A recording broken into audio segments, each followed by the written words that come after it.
Assalamualaikum warahmatullahi wabarakatuh. Ketemu lagi dengan saya Muhammad Hafid. Pada video pembelajaran kali ini kita akan bahas materi tentang akuntansi pembagian laba atau rugi persekutuan.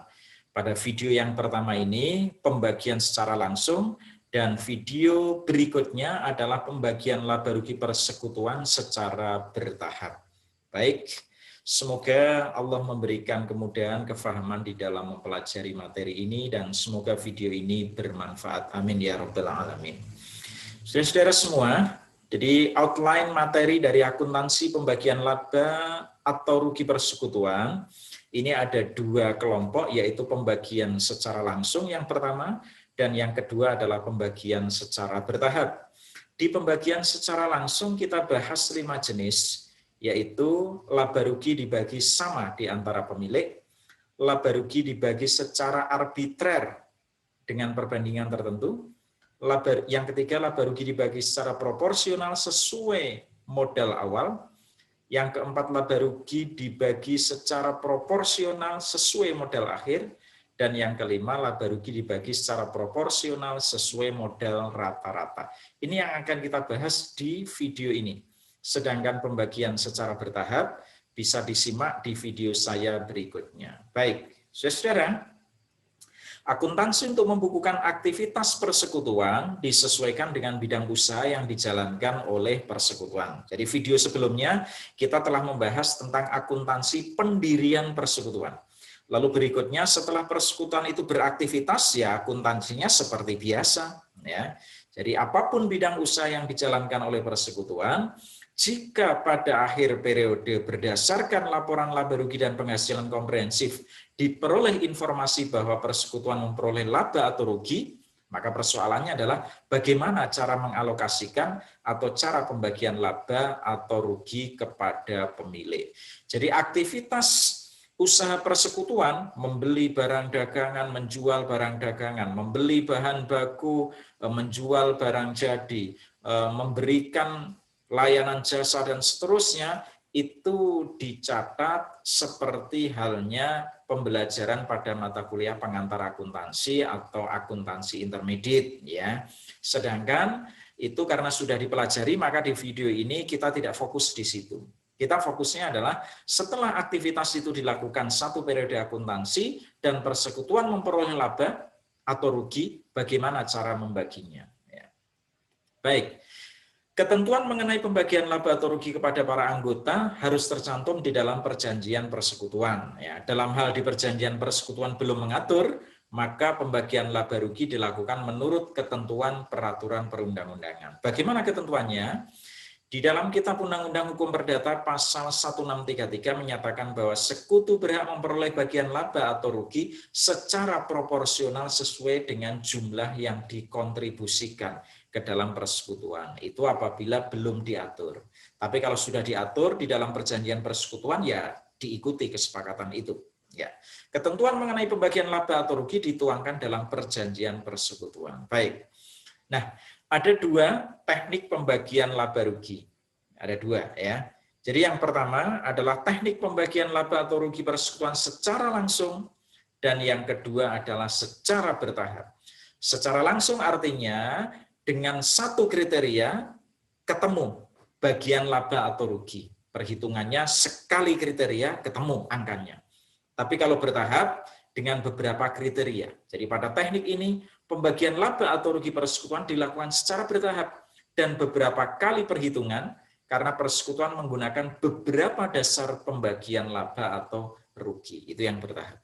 Nah, yang teknik pembagian laba rugi secara langsung ada 5 variasi tadi. Yang pertama bisa dibagi sama atau dibagi secara arbiter dengan rasio tertentu, atau dibagi secara proporsional sesuai dengan rasio modal awal, atau dibagi secara proporsional sesuai rasio modal akhir, atau dibagi secara proporsional sesuai dengan rasio modal rata-rata. Ya, nah, sedangkan teknik pembagian laba rugi secara bertahap kita bahas konsepnya sedikit di sini. Ya, kalau tekniknya di video berikutnya. Jadi ada beberapa kriteria, ya, dasar sampai ketemu jumlah laba yang dibagikan kepada anggota. Sebagai contoh, 1, mula-mula diperhitungkan bunga atas modal, 1 kriteria. Setelah itu sisa laba atau rugi dibagi berdasarkan salah satu dari 5 dasar perhitungan pada teknik pembagian laba atau rugi secara langsung. Jadi ada 2 kriteria berarti. 1, diberikan bunga atas modal dulu. Yang kedua baru dibagi menurut tadi 5 jenis tadi. Apa dibagi rata, apa dibagi arbiter, apa dibagi sesuai rasio modal, dan seterusnya. Berarti 2 kriteria ya, bertahap namanya.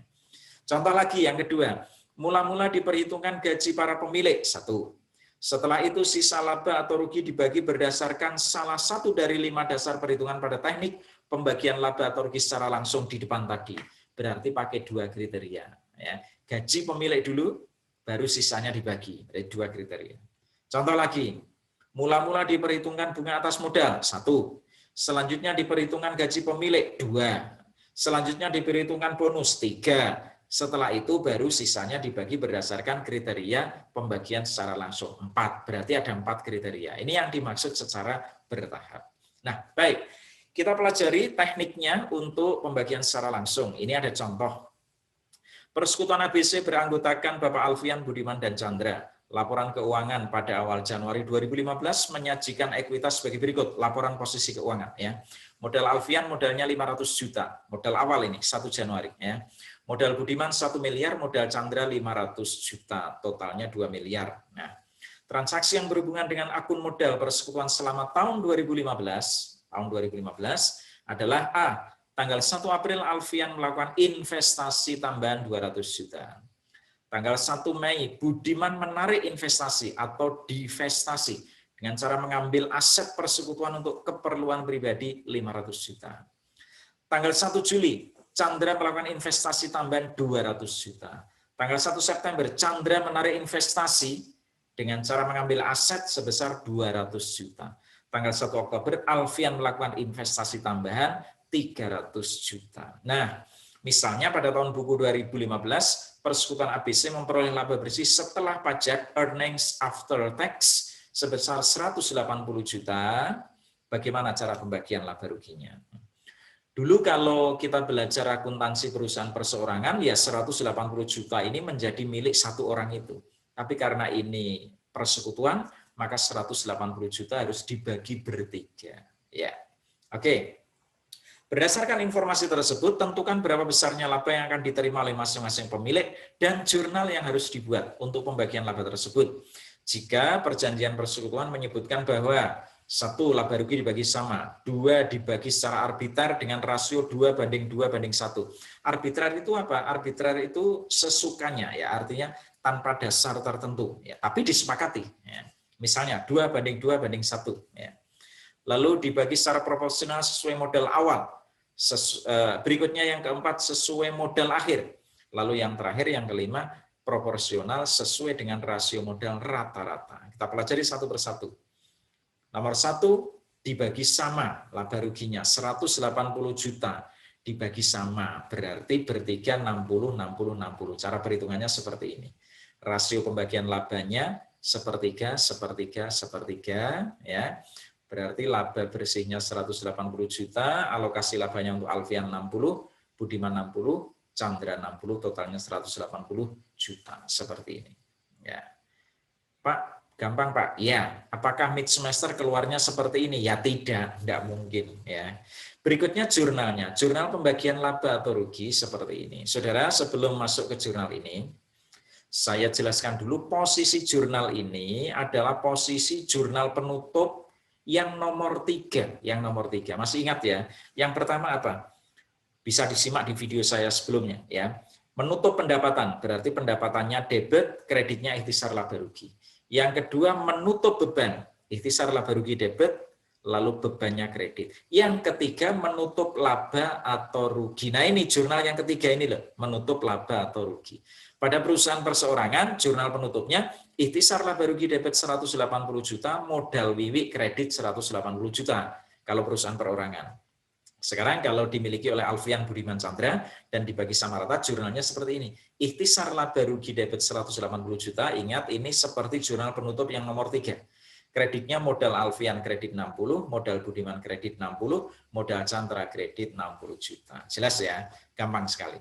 Berikutnya yang kedua, kalau dibagi dengan rasio 2:2:1, berarti 2 untuk Alfian, 2 untuk Budiman, 1 untuk Chandra. Dengan angka lain boleh pakai 40%, 40%, 20%. Ya. Berarti alokasi laba untuk Alfian 72 juta. Dari mana? 40% kali 180 juta. Temunya 72 juta. Dan seterusnya, gampang sekali. Chandra 20% dari 180 juta, 36 juta. Seperti ini. Jurnalnya, nah, gampang ya. Yang ketiga, laba rugi sesuai rasio modal awal pemilik. Nah, modal awal pemilik di soal boleh dilihat di menit keberapa tadi, dilihat posisi awal periode tahun 2015, saldo modal awal Alfian 500 juta, Budiman 1 miliar, Chandra 500 juta. Berarti kalau dibuat rasio 25% berbanding 50% berbanding 25%. Angka ini yang dijadikan sebagai dasar. Ya. Berarti 25% kali 180 juta, 45 juta. 90 juta. Chandra 45 juta. Ya, jurnalnya seperti itu. Ya. Berikutnya yang keempat, laba atau rugi dibagi sesuai rasio modal akhir pemilik. Berarti kita hitung, kita cari modal akhir pemilik. Sebagai contoh misalnya untuk Alfian ketemu 1 miliar. Dari mana? Coba dilihat ya tadi data kasusnya di soalnya. Jadi modal awal Alfian itu 500 juta. Lalu pernah investasi tambahan 200 juta, pernah lagi investasi tambahan 300 juta. Tinggal dilihat soalnya. Ya. Berarti modal akhirnya 1 miliar. Budiman juga begitu, lakukan perhitungan, modal awalnya 1 miliar, lalu pernah melakukan divestasi, ya menarik, 500 juta tinggal 500 juta. Chandra juga begitu. Nah, angka 1 miliar berbanding 500 juta, berbanding 500 juta ini yang dijadikan dasar rasio. Ya. Berarti 50% berbanding 25%, berbanding 25%. Alfian dapat 90 juta. Ya. 50% kali 180 juta. Dan seterusnya. Jurnalnya seperti ini.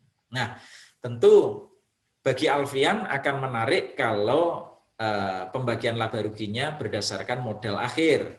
Tetapi bagi Budiman tentu memilih dasarnya modal awal. Nah, ini pasti ada faktor ketidakadilan di sana. Maka yang adil adalah yang kelima, pakai modal rata-rata. Karena modal rata-rata ini mempertimbangkan besaran modal masing-masing pemilik, besar kecilnya modal masing-masing pemilik, dan memperhatikan lamanya modal tersebut mengendap di persekutuan.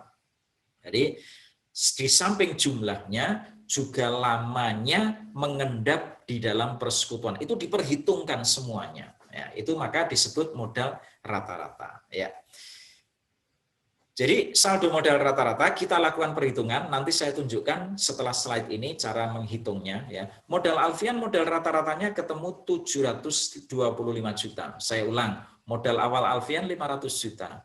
Modal akhirnya 1 miliar. Modal rata-ratanya 725 juta. Apakah dari 500 ditambah 1 miliar dibagi 2, Pak? Bukan, bukan ya. Bukan cara rata-rata seperti itu. Nanti saya tunjukkan caranya.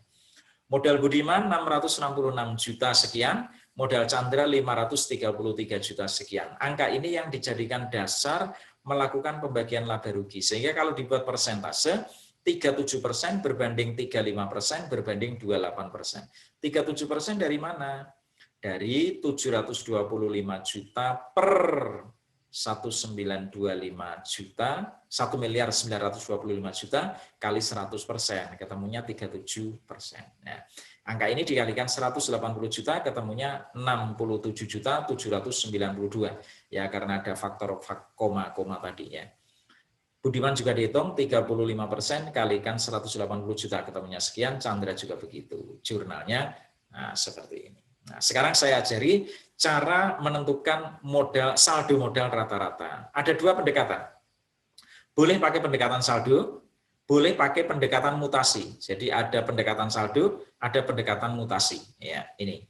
Kita pelajari yang pendekatan saldo dulu. Berarti angka yang dihitung angka saldo. Jadi saldo kita lihat. 1 Januari saldo awal 500 juta.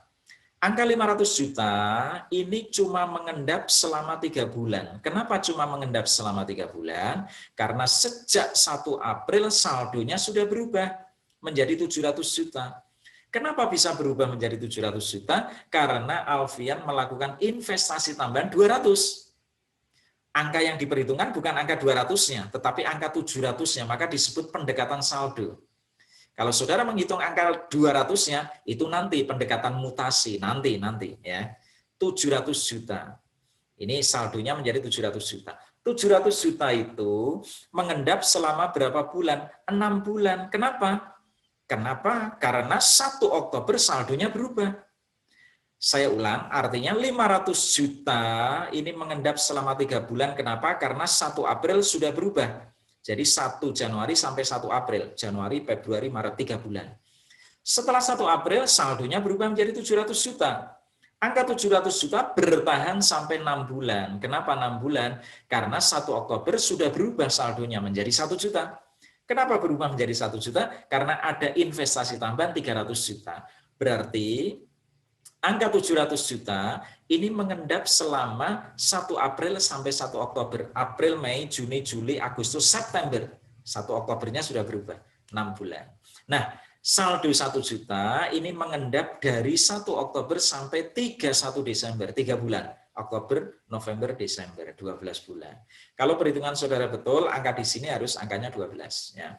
Nah, saldo modal kalikan lama, 500 juta kalikan 3, 1 miliar 500 juta. 700 juta kalikan 6 ketemunya sekian, 1 miliar kalikan 3 ketemunya 3 miliar. Di jumlah 8 miliar 700 juta. Apakah angka ini Pak saldo modal rata-ratanya? Belum, bukan. 8 miliar 700 juta dibagi 12. Nah ini adalah saldo modal rata-rata. Ketemunya 725 juta. Itu pendekatan saldo. Pak, cara kedua Pak? Oke, pendekatan mutasi. Ya, ini caranya. Ya. Yang pertama, 1 Januari saldo awal 500 juta. Ini mengendap sampai 31 Desember. Berarti kalikan 12. 1 Januari sampai 31 Desember. 12 bulan. Ketemunya 6 juta.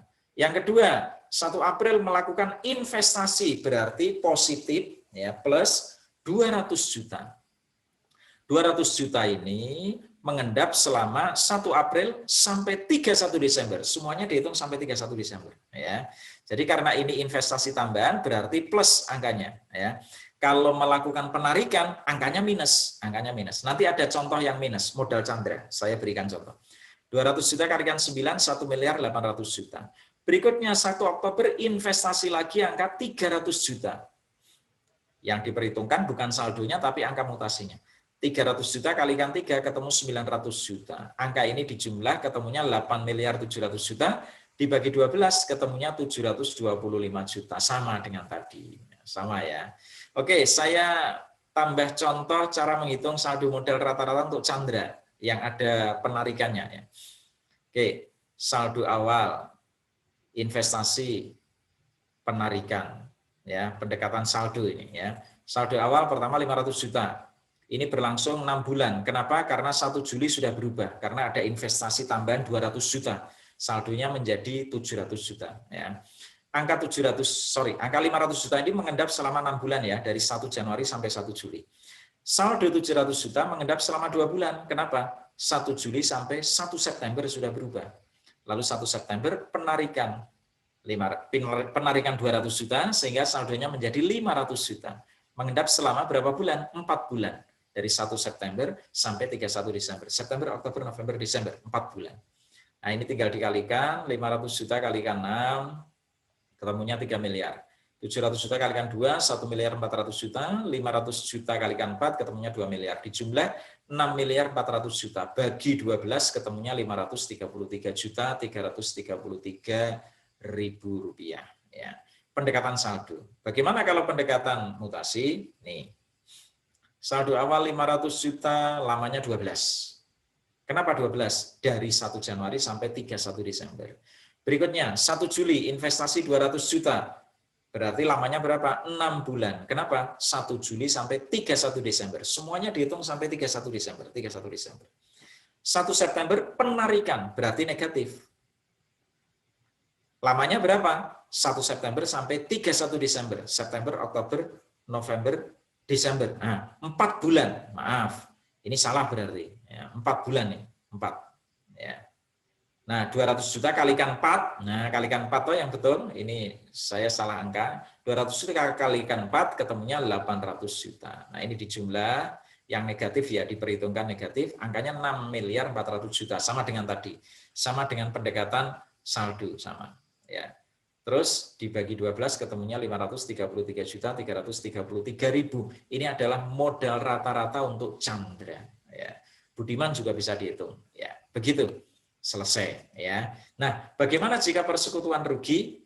Dari contoh di muka, jika persekutuan ABC pada tahun 2015 rugi sebesar 180 juta dan ketentuan mengatur laba rugi dibagi sama, nah, contohnya satu saja ya, kalau lainnya sama saja ya.